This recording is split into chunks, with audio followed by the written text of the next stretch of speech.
We loved the sharing you offered yesterday. Yes, absolutely. And also the sharing that you've offered as we've spoken with you individually or in smaller groups.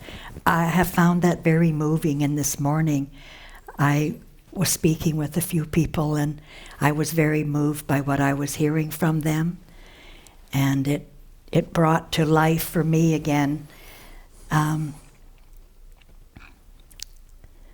some of the early days. Gosh, that's starting soon for me. But it's also a reflection of how you never lose the power of your insight. You know, that the insight and the journey that for me began 45 years ago still has the power to move me today. And that's such a gift, because it offers such a rich, deep feeling of, I mean, it's more than gratitude. I don't even know how to describe it. It's sacred is what it is. It's sacred. And I know that sometimes, you know, people think that word is maybe too strong, or we should be in church to use that word. But that's the beauty of pragmatism and profundity, that we can be sitting here in this hotel room and we can talk so deeply about what this journey is like. And somebody mentioned to me this morning about universality, that they were really touched by what Chip was saying yesterday about this understanding and these principles being universal, and how it cuts past our culture and our beliefs and so on and so forth.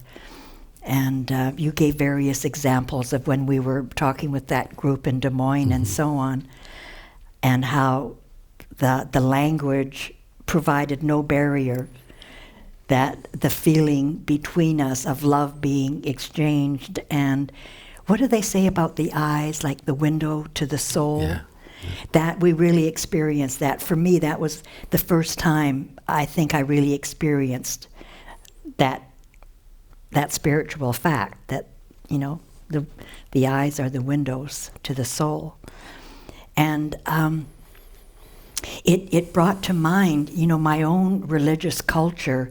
That was the primary barrier for me in hearing Sid, because the way he talked about God in particular, you know, my religious beliefs were so strong and based in fear. And so that just was such a barrier to what Sid was saying.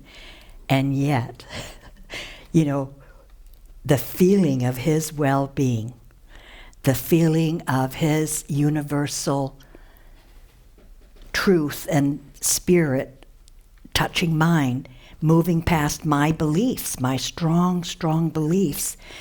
And so it was that back and forth about, like, don't talk to me, but be here. Don't talk to me, but be here. You know, that I felt his universal soul. And again, it was like years later that I realized what was going on. So I want to say that you can have an experience and not even understand the experience. And I love that Sid said that in the tape again yesterday, that you don't have to understand this in order to benefit by it. How is that possible? And yet I've experienced that many times, where I can have an experience of being in touch with my true nature and not knowing that's what it was, particularly like in the early days. And so I was sharing with someone this morning, you know, I'm sure most of you have heard that story, so I won't get into it again, other than the last time that Sid came, where I thought, this is it for our friendship. You know, I've had enough of this Mr. and Mrs. Happy-Go-Lucky, you know. They're just living in fantasy land. And so you know that I was hiding in the bathroom in my fear that I just couldn't bear to see them again. And the last thing Sid said to me when I did come out of the bathroom and beckon them back in was, in my mind at that moment, it was like he dared to say to me that you'll be okay, dearie.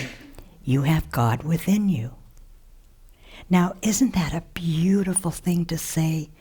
You have God within you.